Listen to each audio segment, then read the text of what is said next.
try anything, they got another thing coming. So, Yeah.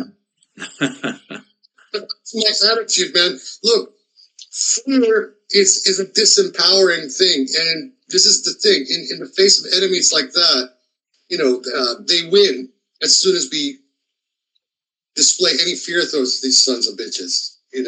Simple as that. Yeah, no, it's not so much fear. It's not fear as much as, in fact, I was considering it. Well, actually, like part of the reason is simply that OBS is grabbing my my camera, and so Google Meet is not allowing me to share it. So anyway, I wanted to say hi before we started with my face. You could it's on Zoom instead of this Google Meet. That's okay. I think we can just do it. We can just proceed this way if you're comfortable with it. But no, it's not that I'm. Well, for one thing, my wife is not a Muslim, and she's not so into like the jihad thing, so she doesn't want me to bring too much heat. But it's also a tactical thing. Just at this point in time, I am understood. Kind of, I got to do Hajj, and like my friend who's a Quranist, he has a pretty big channel. This guy Muhammad, they kind of like shook him down. But, he's got like a Western passport, so it's not really, but whatever. Anyway, one thing at a time. I've only been a Muslim for 2 years, so I want to get at least 10 in before I get martyred, inshallah.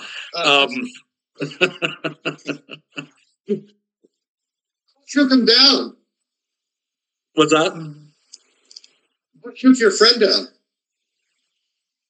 The Saudi, police, basically, when he went to make Hajj. So, yeah. Or they might not let you have the visa, and then you have an excuse that you couldn't make Hajj, so then you donate the money to the orphans in Uganda or something instead. But anyways, but I'm I try to be optimistic about Saudi and the other places and about the evolution of thought in the Ummah.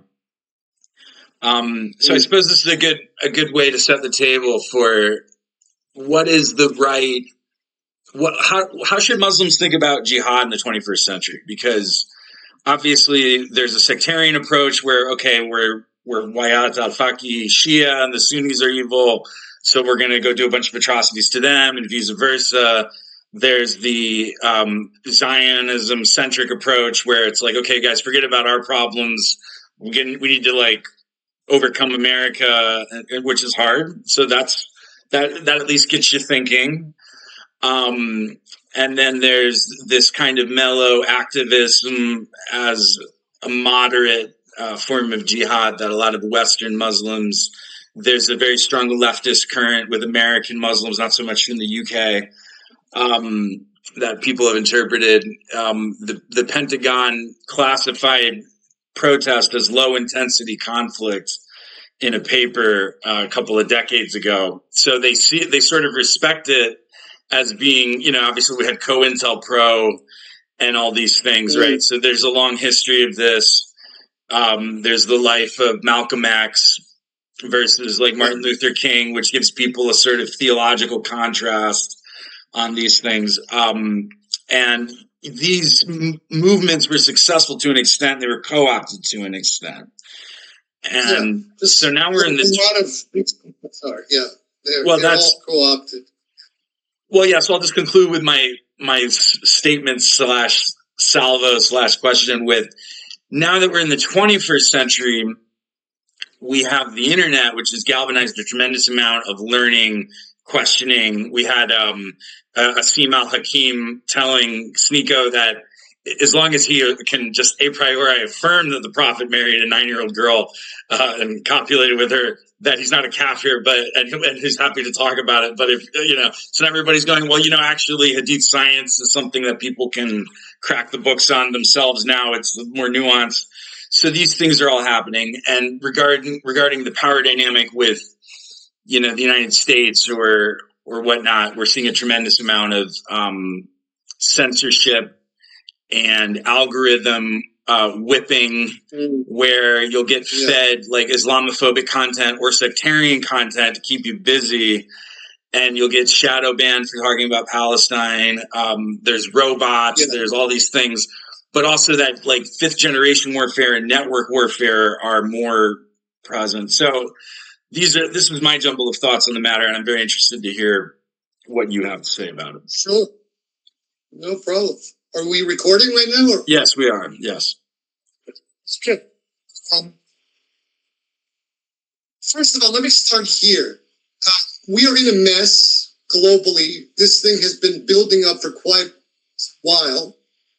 I look at current developments, especially with the return of Trump into the White House, as symptomatic of a much greater decay in not just the imperial system of Pax Americana, but a real crisis in this neoliberal capitalism that has been around, at least in this present form, since the early 1970s, if not the late 1960s. That system is imploding.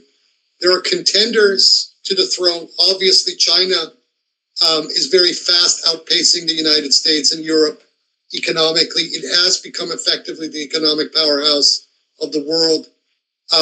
This thing that happened earlier in the year, just right after Trump's second inauguration, with DeepSeek versus ChatGPT, this is a real challenge. It basically says that the Chinese technologically are either on par or have outpaced Silicon Valley, which effectively tanks the worth of that particular industry in the United States. So this empire is crumbling, but as it is crumbling, it is getting more aggressive.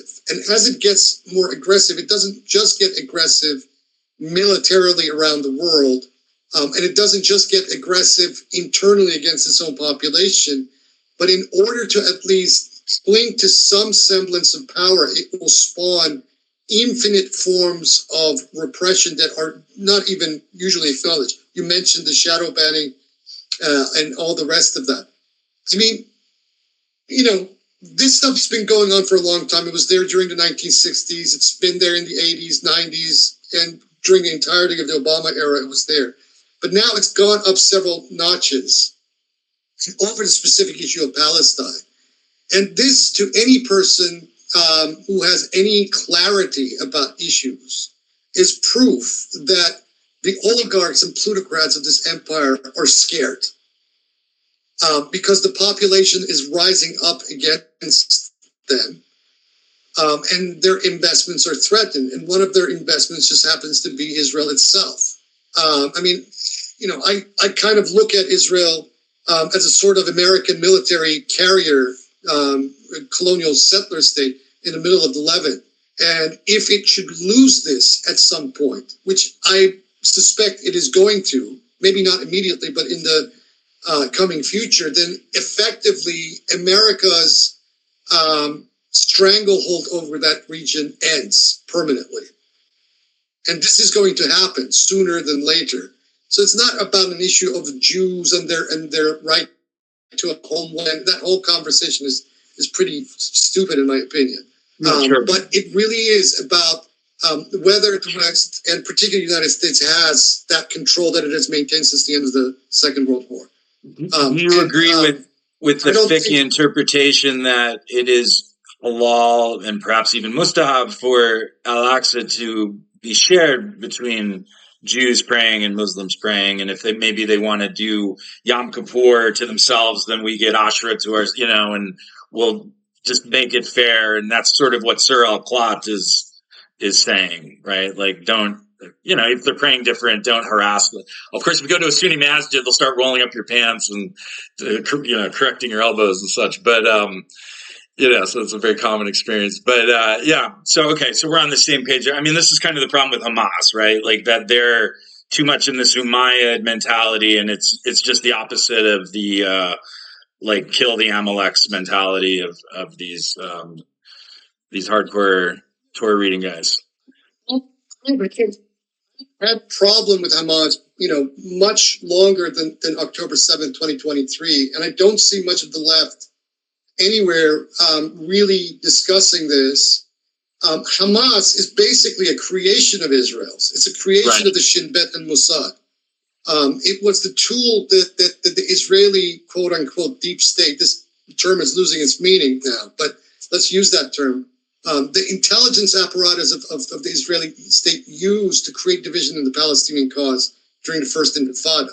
So they basically took the most radicalized elements of the Muslim Brotherhood and cobbled them together into this organization and then unleashed them against the PLO back in the 1980s. So already this is Hamas is Israel's Frankenstein monster.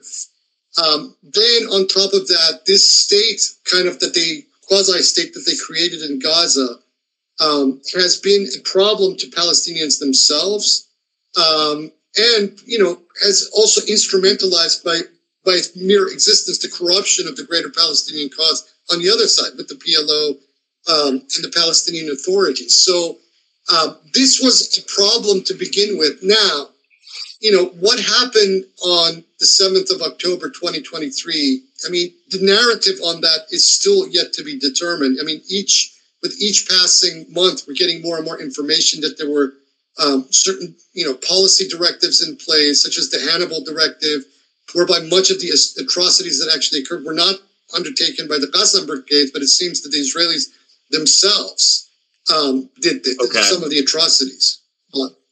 So wow. We don't know, what all of this is about, but it stinks to me, all of this. And now that you have an admission, you had an overt admission by Yoav Gallant about a month or so ago that, the Hannibal Directive was in place and it occurred. That means that it appears that Netanyahu and these far-right fascists in power in Israel at the moment, allowed this event, as it were, to happen with some level of complacence because it took their proverbial chestnuts out of the fire and has allowed these people to stay in power. Otherwise, leading up to that event, there was a serious push both within the Knesset of Israel and also the wider society to get rid of Netanyahu and these far-rightists, primarily because of Netanyahu's own legal problems. So they used this kind of event as their own Reichstag fire and have just escalated it and then used it as an opportunity to clear the geopolitical decks of Israel itself with the elimination or the effectivity of Hezbollah in Lebanon. Now they're going after the Houthis. They seriously defanged the Islamic Republic of Iran militarily by cutting off the heads of all these proxies. And so we're effectively living in an order now in that region, which was very different than what it was on October 6th, 2023. But I listened to many different portals, if you were. One of the people I listened to, although I don't agree with everything he says, is Shahid Bolson. And he seems to be a kind of a pawn of the Gulf powers. Yeah, that's why I don't listen to him. From what I have... I mean, it's like I grew up Catholic. Me too. It seemed false to me. Me too. Therefore, I am really into Sunni Islam. Well, okay.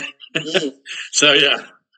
But he's got a very Ikhwani kind of ideology that kind of resonates with the kind of thinking of Erdogan or some of these Khalijis, especially the Qataris. So it's pretty clear that he is kind of... That's what I want to drill down on, because we know very well. My wife was just reading a book about Charlie Manson being, he did it. He went on this ego trip of drinking of the occult without the wisdom to digest it and becoming this guy. And there was a Rosicrucian who put a psychic barrier and they had a psychic duel and he had handlers in the LAPD, but it was they're not telling him what to do. So you always have these satanic rubes. And then you have these shaitans, if you will, and then the shaitans are okay, this person will predictably be chaotic within certain boundaries. So you have this with 9/11. These are these are authentic Salafists, born and raised in Saudi, but we are also running a war game. You have, these Hamas guys are probably going to do some crazy stuff, but we're going to move the troops away over and over and over again, right? So this is like very predictable, conspiracy theory 201 pattern of Ordo ab Chao, Masonic alchemy of catalyzing transmutations in history, right? but within Islam and the theology of Hutb, I don't know what's the right way to pronounce that, where he innovated. We've had this problem more than the slave thing and with the women and the wife beating fiqh, which has been bad. Probably one of the biggest problems in Sunni Islam, that the wisdom of Ali and the wisdom of Christ and some of these other temperings could help, has been the wars of aggression and the fiqh of, well, maybe you can kill some civilians and it's okay, right? So they have in Sahih Muslim, it's haram to kill civilians. Then they have the next hadith is like, oh, well, okay, too bad. They're of them. So, mashallah, don't worry about it. So therefore, we get to draw fiqh from that, that has varying degrees of leeway. Yet what Hutbah did was just throw the doors open and say, look, if they pay taxes, they're a combatant. Kill them, let God, it's like the Catholic Church with the Cathars. Let God sort them out. So obviously we're not of this disposition, and this is where the historical tradition and then this taking it on steroids has given jihad, they translate jihad in like Clear Quran and some of these apologetic Sunni translations as striving. So, hey, that's good. I'm going to like do extra credit. I'm just striving, but there's some truth to that, right? And why, Hutbah is like a reactionary coming from a place of weakness, resorting to extreme measures in a post-colonial power vacuum, right? So I'm just trying to save time by jumping ahead on all the where can we go as an alternative to that Ikhwaniism? The concept of jihad itself, Quranically, is tied to enjoining the good and forbidding the evil, the amr bil ma'ruf wa nahy anil munkar. So what does that mean? Obviously, I reject the Sunni interpretations, the fiqh Sunni interpretation of what that means, because I think it is extremely reactionary and it's tied to power bases. But when we go into the writings of the Imams, and especially the interpretation that the first generation of scholars offered, it's really about the struggle of the powerless on one level against the powerful. So struggle is a better word for jihad in some contexts, if we're looking at it from a social one. And so that's where some of the Marxism may come in, to kind of blend these two concepts of struggle or class struggle, or the struggle of the powerless, the wretched of the earth, as Franz Fanon put it. Perhaps Hegelianism, that is a jihad.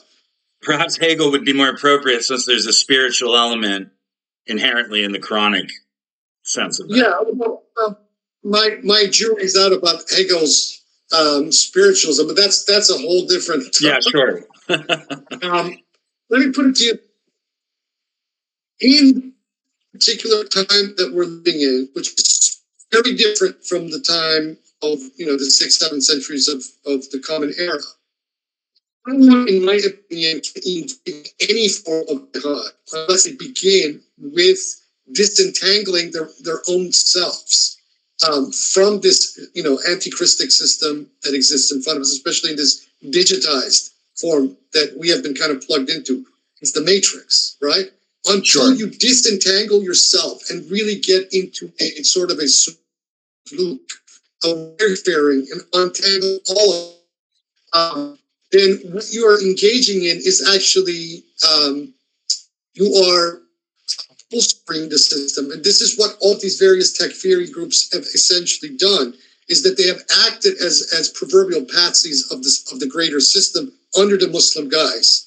And this is the problem. And that is why I'm saying that until you unplug from this matrix, from the ideological and the spiritual level, it is what you're engaging in is not jihad at all. It's something else. So that is, I would send everybody back to square one. And so, what do we do? In my opinion, there are two kinds of jihads that the hadith speak of, but then these two formulate a third thing.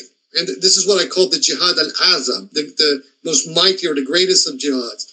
And that is when someone has attained that noetic clarity, both about themselves and the world, then they unite that greater struggle against the evils of the self, against the evils of the world, right?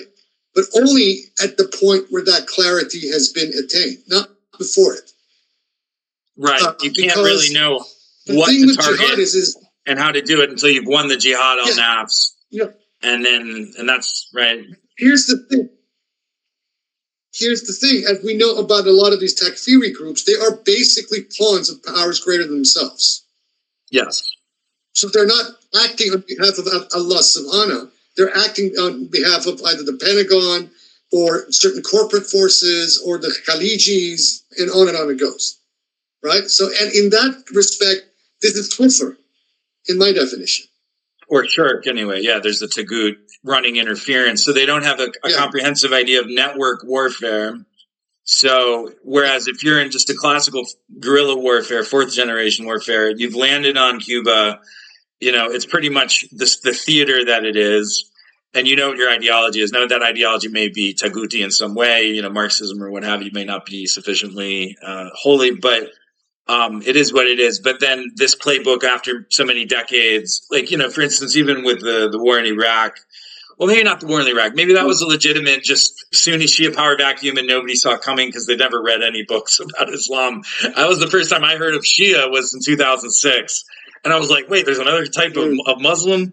And, I've been talking to Christians lately. My neighbor and my sister-in-law's sort of husband, boyfriend. And I explained to them, do you know the prophet of Islam, of the Quran's grandchild was murdered by a bunch of Muslims?